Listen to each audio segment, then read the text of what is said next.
आए दैया। अब कोई गाना सुनाओ आप। ए मियाँ, हाँ। हमारे हुआ से फोन आवा है। कहाँ से? बताऊं कैसे? कैसे? अरे फोनवे से बतियाए से तू अरे बोला न का पैबा हे राजऊ घरे आईबा कि ना आईबा। अरे फोनवे से बतियाए से तू बोला न का पैबा। फोनवे से बतियाए से तू बोला न का पैबा। हे राजऊ घरे आईबा कि ना आईबा। हे राजऊ घरे आईबा कि ना आईबा।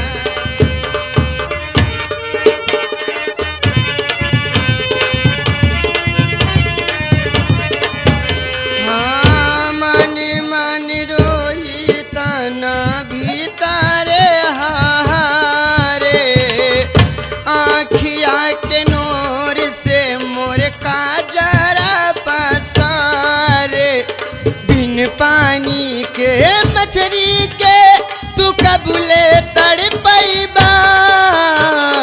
बिन पानी के मछली के तू कबूले तड़पैबा। हे राजऊ गाँव में आईबा कि ना आईबा।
देखो यार, मुझे खिलौना जानकर मत खेलो यार। क्या हुआ? कहाँ मेरी जिंदगी बर्बाद हो जाएगी। कहाँ हमने खिलौना जान के खेल दिया है? वो हमारे मुस्लिम भाई है ना, हाँ? उन्होंने मेरे साथ बहुत बड़ा दगा किया है। मुस्लिम भाई क्या दगा कर दिए यार? बताती हूँ, बताइए। हर दिल खिलौना समझ कर न खेलो मुझे, जिंदगी मेरी बर्बाद हो जाएगी। दिल खिलौना समझ कर न खेलो मुझे, जिंदगी मेरी बर्बाद हो जाएगी।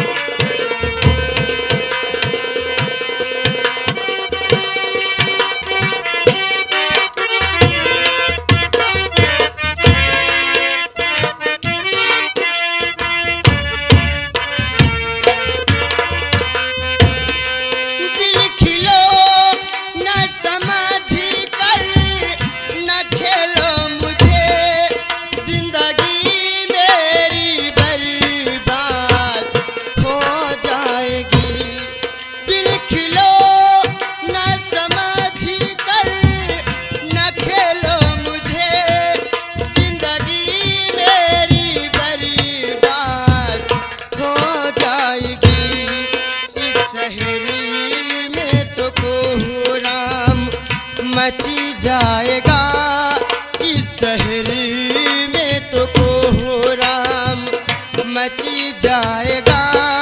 मौत लेने को खुद ही मौत घरी आएगी।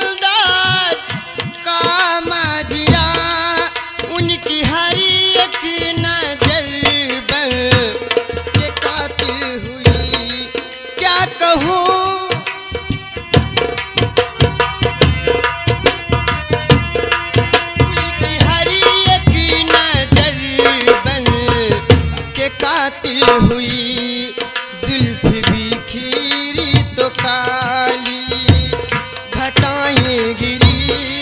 जुल्फ बिखरी तो काली घटाएं गिरी।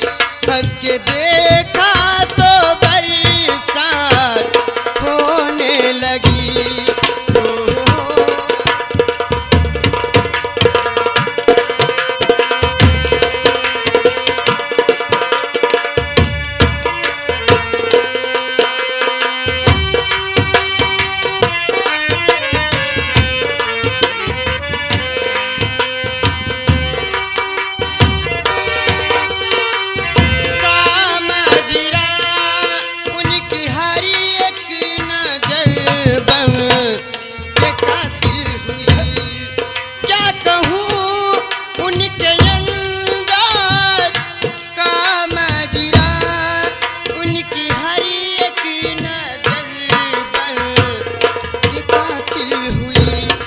जुल्फ बिखरी तो का